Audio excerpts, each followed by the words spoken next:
तो आखिरकार 2024 के फाइनल से पहले बीजेपी ने सेमीफाइनल में यानी कि विधानसभा चुनाव में एक शानदार जीत हासिल की और 3 राज्यों की सत्ता पर खुद को काबिज कर दिया। तीनों राज्य मध्य प्रदेश, छत्तीसगढ़ और राजस्थान में सीएम को भी चुन लिया गया है।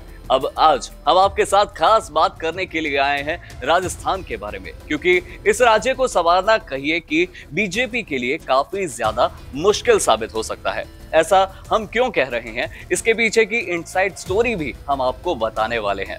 राजस्थान की कमान भजन लाल शर्मा को सौंप दी गई है, जो इस बार के चुनाव में राजस्थान की सांगानेर विधानसभा सीट से चुनकर आए और पहली बार विधायक बने। हालांकि जब सीएम चुनने को लेकर राजस्थान में सस्पेंस खत्म हुआ तो बीजेपी ने उनके हाथों पूरे सूबे की कमान सौंप दी। खैर, अब वो पॉइंट्स हम आपको बताते हैं जिनसे आप समझ पाएंगे कि राजस्थान के नए सीएम की राह उतनी ज्यादा आसान क्यों नहीं है। इसमें पहला पॉइंट है कर्ज में डूबा हुआ राज्य। दूसरा पॉइंट ये है राज्य में महंगा पेट्रोल डीजल जिनके दाम कम करने का वादा बीजेपी पहले से ही कर चुकी है। ये जो पॉइंट्स हम आपको बता रहे हैं इनकी पूरी डिटेल भी हम आपको बताएंगे, लेकिन उससे पहले तीसरा पॉइंट और बता देते हैं, उसके बाद तीनों पॉइंट्स आपको ब्रीफ करेंगे। तो तीसरा पॉइंट जो है वो है गहलोत सरकार द्वारा चलाई गई पुरानी योजनाएं सरकार आने वाले समय में कैसे जारी रख पाती है। तो आइए सबसे पहले आपको पूरी डिटेल देते हैं पहले पॉइंट की, जो की है कर्ज में डूबा राजस्थान।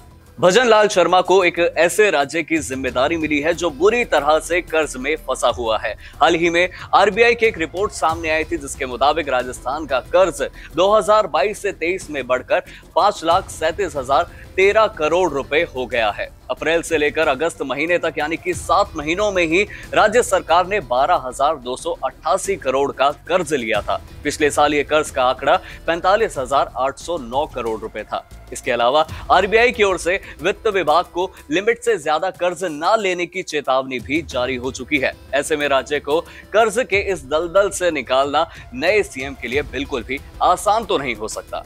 दूसरी बड़ी समस्या राज्य में सस्ता पेट्रोल डीजल देने का वादा सरकार कैसे पूरा कर पाएगी। दरअसल ये बात तब की है जब राज्य में चुनावी प्रचार जोरों शोरों से चल रहे थे। उस दौरान बीजेपी ने राज्य में पेट्रोल डीजल के बड़े दामों का मुद्दा उठाया था और वादा किया था कि बीजेपी की सत्ता में वापसी हुई तो पेट्रोल डीजल के दाम कम कर दिए जाएंगे। और अब ऐसा करने के लिए जब वाकई सरकार की सत्ता की वापसी हो चुकी है तो ऐसे में सरकार को जाहिर है 10 से 11 रुपए प्रति लीटर तो कम करना ही होगा, जो कि बेहद चुनौतीपूर्ण हो सकता है।